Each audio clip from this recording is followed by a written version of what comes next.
ایک اور عجیب ایک سوال صحیح بخاری سے کوٹ کیا جاتا ہے.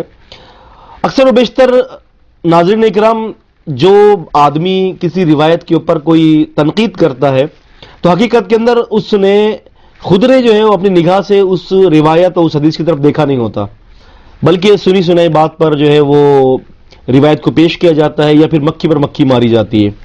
یہ ایک عجیب قسم کی عادت ہے ناظرین اکرام، جس کی وجہ سے روایت کی جو اصل تحقیق ہے وہ نہیں ہو سکتی.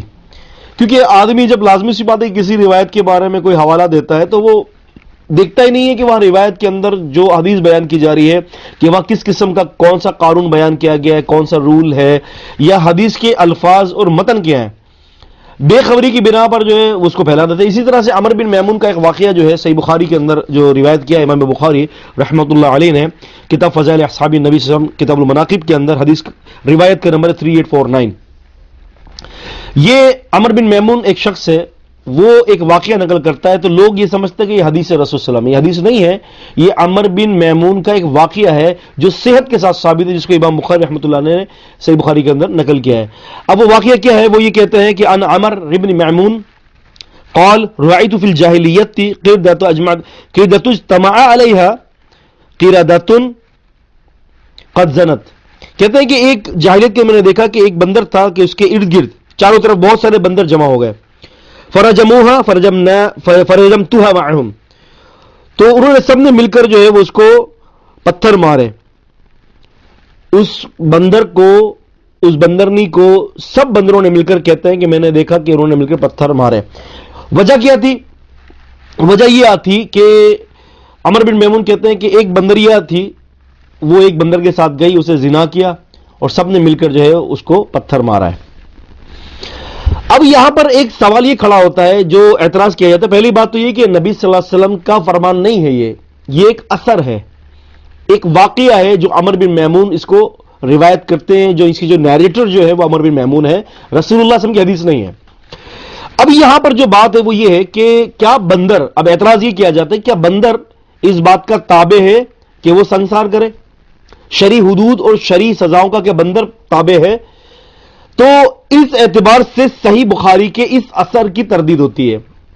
بہت سارے بھائی تقاریر کے اندر ہم سے یہ پوچھتے ہیں، ہماری جو گفتگو ہوتی ہے لیکچرز کے بعد جو ہے وہ کوشچن آنسر سیشن ہوتا ہے، اس سیشن کے اندر مختلف قسم کے سوالات آتے ہیں. تو اس طرح سے نیٹ پر ای میلز کے ذریعے بھی ہمارے پاس اس قسم کے سوالات موصول ہوئے ہیں جن کا میں جواب دینا انتہائی ضروری سمجھتا ہوں.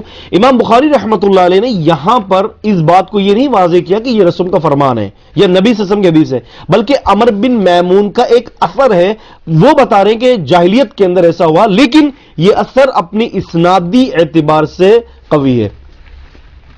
اب یہاں پر اعتراض جو کیا جاتا ہے وہ یہ ہے کہ کیا بندروں پر شرعی حدود نافذ ہو سکتی ہیں؟ کیا بندر جو ہے وہ اس بات کا کیا جو ہے وہ اس چیز کا ذمہ دار ہے کہ وہ شرعی حدود اور شرعی سزائیں نافذ کرے؟ تو عزیزان گرامی، بات یہ ہے کہ نہیں، ایسا نہیں ہے کہ بندر جو ہے وہ شرعی حدود اور شرعی سزاؤں کا نفاذ کے اوپر پابند ہے. دراصل بات یہ کہ بندر ایک ایسا جانور ہے جو انسان کی جو عمل ہے، جو اس کے جو طریقہ کار ہے، اس کے بہت قریب ہے. آپ کو یاد ہوگا کہ اللہ پاک نے بنی اسرائیل کی قوم کو جب سزا دیا تو اللہ تعالیٰ نے فرمایا کہ وَقُلْنَا لَهُمْ كُونُوا قِرَدَةً خَاسِئِينَ، ہم نے اس قوم کو کہا کہ بن جاؤ بندر ذلیل قسم کے.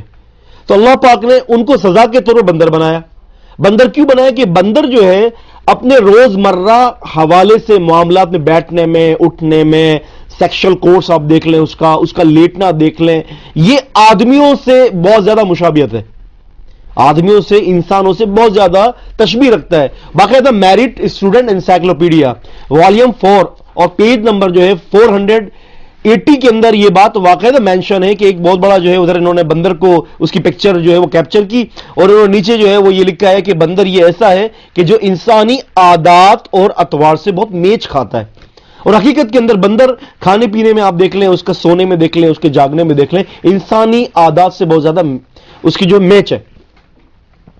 اب یہاں سوال یہ ہے کہ کیا بندر شرعی حدود کی جو ہے وہ اس کا پابند ہے؟ لہٰذا وہ شرعی حدود بندروں کے لیے نہیں ہے، تو ہم نے بھی کہا کہ نہیں ہے. امام بخاری بھی یہ ثابت کر رہے ہیں کہ بندروں کے لیے کوئی شرعی حدود نہیں ہے. لیکن اگر بندر نے ایسا کام کر لیا تو کہتا ہے ایسا ہو ہی نہیں سکتا. تو اس کا ایک جواب ہم قرآن مجید سے آپ کے سامنے پیش کریں گے. قرآن مجید ہے، سورہ مائدہ ہے، سورہ نمبر 5 کی آیت نمبر 30 اور 31 ہے کہ آدم علیہ السلام کے دو بیٹوں کا قصہ بیان کیا گیا ہے کہ وَاتْلُ عَلَيْهِمْ نَبَأَ ابْنِ آدَمَ بِالْحَقِّ، کہ اے نبی صلی آپ آدم کے دو بیٹوں کا قصہ ان کو سنا دیجئے. اس قربا قربان کہ قربانن کا جب ان دونوں نے قربانی پیش کی، فَتُقُبِّلَ مِنْ أَحَدِهِمَا وَلَمْ يُتَقَبَّلْ من الآخر، کہ ایک سے قربانی قبول کی گئی اور دوسرے سے قربانی قبول نہیں کی گئی.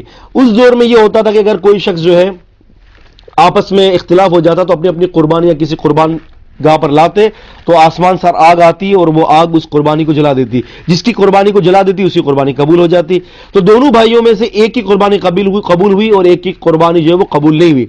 جس کی قربانی قبول نہیں ہوئی وہ کہتا ہے کہ قال لأقتلنک، کہ میں تمہیں قتل کر دوں گا. تو جس کی قربانی قبول ہوئی وہ کہتا ہے کہ انما یتقبل اللہ من المتقین، کہ اللہ تعالیٰ قربانی قبول کرتا ہے متقین سے. اب اس نے اپنے بھائی کو قتل کر دیا. اب قتل کر دیا تو اب یہ پریشان ہو گیا کہ میں کس طریقے سے جو ہے اپنے بھائی کی لاش کو کہاں ڈالوں. تو اللہ تبارک و تعالیٰ نے فرمایا کہ ہوا یہ کہ فتواعت لہو نفسہ قتل اخیہ، تو اس کے نفس نے اس کو ابھارا کہ وہ اپنے بھائی کو قتل کر دے، آمادہ کیا. فقتلہ فاصبح من الخاسرین، اس نے اپنے بھائی کو قتل کیا اور نقصان میں چلا گیا. پھر فرمایا فبعث اللہ غرابا، پھر اللہ نے ایک غراب کو بھیجا. عربی میں غراب کہتے کوے کو. پھر ایک کوے کو اللہ نے بھیجا، یبحث فی الارض لیریہ کیف یواری سوءۃ اخیہ، تاکہ وہ واضح کرے اس کے لیے کہ بھائی کی لاش کو، اس کے بھائی کی لاش کو کیسے دفن کرنا ہے.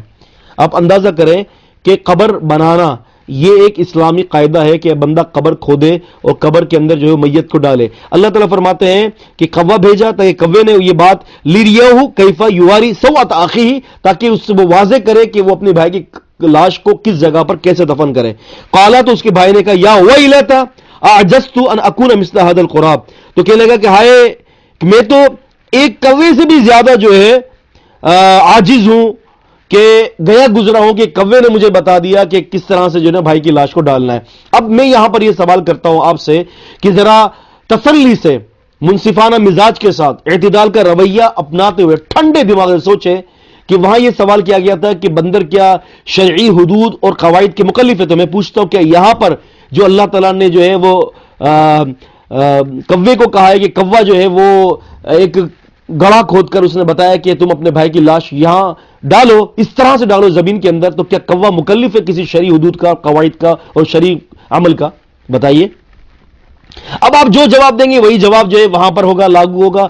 بندر کے بارے میں جو بندر نے رجم کیا، بندروں نے پھر جو ہے اس کو سزا دی. تو عزیزان گرامی، تو اللہ تبارک و تعالیٰ تو یہ ایک کوے کے بارے میں ذکر ہے، حالانکہ کوے سے بڑی مخلوق ہے بندر. کوا انسانوں کے ساتھ مشابہت نہیں رکھتا، لیکن بندر ضرور انسان کے ساتھ مشابہت رکھتا ہے. تو اس سے یہ پتہ چلتا ہے کہ یہ کوئی ایسی اچنبی کی بات نہیں ہے. اور روایات کے اندر بہت سارے ایسے واقعات آتے ہیں کہ بندروں کے اندر اللہ تبارک و تعالیٰ نے یہ شعور بیدار کیا ہے. مثال کے طور پر آپ کے سامنے ایک واقعہ میں رکھنا چاہتا ہوں جو انشاءاللہ بڑا مفید واقعہ ہوگا. علامہ عینی رحمہ اللہ نے بھی عمدۃ القاری کے اندر ایک واقعہ جو ہے وہ پیش کیا ہے. واقعہ کچھ اس طرح سے علامہ عینی رحمہ اللہ فرماتے ہیں کہ ایک بندر تھا، اس نے کیا کیا کہ ایک پھندا ڈال کر درخت کے ٹہنی سے لٹک گیا، دم گڑ گیا. تو ایک ساتھ ایک بندر آیا، اس نے اس کے گلے کی رسی کھولی تو وہ سمجھا کہ یہ مر چکا ہے، تو اس کے ارد گرد چکر لگانے لگا. تھوڑی دیر بعد ایک طرف گیا تو ادھر سے ایک بڑا بندر کو لے کر اپنی پیٹھ پر آیا، تو پیٹھ پہ اٹھا کر آیا. تو اس بندر نے اس کی نبض دیکھی، بندر نبض دیکھ رہا ہے، نبض دیکھی. پھر جو بندر اسے لے آیا، اس سے کوئی بات کی تو وہ اسے اٹھا کر کہیں اور لایا. پھر اس کے بعد جو ہے وہ بندر کہیں اور اٹھا کے لایا تو کچھ چیز، کوئی جڑی بوٹی تھی یا کچھ حصہ تھا، اس نے اسے ناک میں داخل کیا تو وہ بندر جو لٹک کر پھدے کے ذریعے جو ہے وہ لٹک گیا تھا وہ بالکل ٹھیک ہو گیا اور کھڑا ہو گیا. تو اس واقعے سے یہ بات عیاں ہوتی ہے، اس واقعے سے یہ بات جو ہے وہ ثابت ہوتی ہے کہ بندروں کے اندر بھی اپنے دفاع کے لیے اللہ تبارک و تعالیٰ نے جو ہے نا اس کے شعور کو بیدار کیا ہے، یعنی اپنی ضرورت کی چیزوں کو وہ جانتے ہیں. تو عزیزان گرامی، اگر صحیح بخاری کے اندر عمر بن میمون کا جو واقعہ آتا ہے. اگر یہ واقعہ آپ کو عجیب لگتا ہے تو پھر قرآن مجید کی بات جو ہے جو کوے کی بات ہے تو وہ بھی آپ کو عجیب لگنی چاہیے. تو لہٰذا یہ کوئی ایسی بات نہیں ہے. انشاءاللہ تعالی جب عقل سلیم کو جب بروئے کار لائیں گے انشاءاللہ اور قرآن حدیث کی بات کو سمجھیں گے تو ہر بات سمجھ میں آ جائے گی.